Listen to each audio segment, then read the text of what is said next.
The map that leads to you.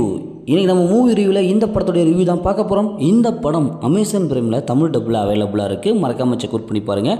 இது ஒரு romantic மூவியாக வெளிவந்திருக்கு. இப்போ இந்த படத்துடைய கதையை பார்த்துடலாம். படத்துடைய ஹீரோயினி ரொம்ப ஷார்ப்பான பொண்ணு. இவங்க ஸ்கூல் லைஃப், காலேஜ் லைஃப் எல்லாம் முடிச்சுட்டு தான் அடுத்த கட்டத்துக்கு போகணும் அப்படின்னு சொல்லிட்டு லைஃப் அப்படி என்ஜாய் பண்ணி வாழக்கூடிய ஒரு பர்சன்.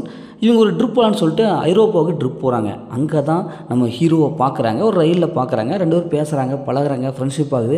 அதுக்கப்புறம் லவ்வாக மாறுது. அதுக்கப்புறம் 2 பேரும் ஓரளவுக்கு ஒரு ரிலேஷன்ஷிப்பான ஒரு லைஃப் அப்படியே இருக்குது.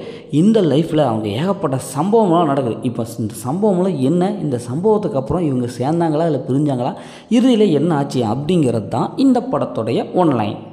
படத்துடைய பாசிட்டிவ் பார்த்தாவே ஹீரோயினுடைய கெமிஸ்ட்ரி நல்லா ஒர்க் அவுட் ஆகிருக்கு. பொதுவாக ஹீரோயின் அவங்களுடைய ஒரு அல்டிமேட்டான ஒரு பர்ஃபார்மன்ஸ் ஆக்டிங்கை கொடுத்துருக்காங்க. அவங்கள ஃபாலோ பண்ணாமல் இந்த படத்தை பார்த்து முடிச்சலாம். ஹீரோயின் கேரக்டர் நல்லாவே எழுதி எடுத்துருக்காங்க. அதேமாதிரி ஹீரோவுடைய கேரக்டர் சூப்பராக எழுதி எடுத்திருக்காங்க. படத்துடைய மியூசிக் நல்லாவே வந்திருக்கு. படத்தில் அந்த லவ் சென்டிமெண்ட்லாம் நல்லா ஒர்க் அவுட் ஆகுது. அந்த ரொமான்டிக் காட்சிகள், அதுக்கப்புறம் அந்த சென்டிமெண்ட்டில் இதெல்லாம் வந்து ஹார்ட் பீட்டை டச் பண்ணுற மாதிரி இருக்குது. ஒரு ஃபீல் குட்டாக இருக்குது. ஒரு ஃபீல் குட் வைப்பை ஏற்படுத்துது. ஸ்க்ரீன் ப்ளே பொறுத்தளவுக்கு ஃபஸ்ட் ஆஃப் வந்து கடைசி வரைக்கும் நம்மளை ஓரளவுக்கு என்கேஜாக வச்சுருக்காங்க. ஒரு ஃபீல் குட் மூவி பார்த்த ஃபீலை நமக்கு கொடுக்குது. இந்த படத்துடைய மைனஸ்ன்னு பார்த்தாவே ஸ்டோரி தான். ஏன்னா பார்த்து பழகின அதே ஸ்டோரி தான் இங்கே எடுத்து வச்சுருக்காங்க. எந்த வித மாற்றமும் இல்லை. தமிழில் இதே மாதிரி ஏகப்பட்ட படம் வந்துருச்சு.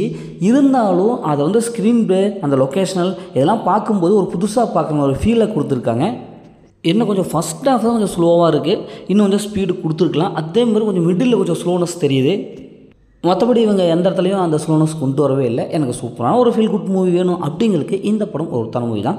இந்த படத்தை ஃபேமிலியாக பார்க்கலாம். ஏன்னா படத்தில் அந்த மாதிரி சீன்ஸில் எதுவுமே இல்லை. மொத்தம் அந்த படம் எப்படி சூப்பராக சொன்னாங்கன்னா இந்த படம் ஓவராலாக பார்க்கும்போது ஒரு ஒன் டைம் வாட்சபிள் தான் நான் சொல்கிறேன். ஓகே, இதேமாரி அடுத்த ஒரு புதிய மூவி ரிவ்யூவில் சந்திப்போம்.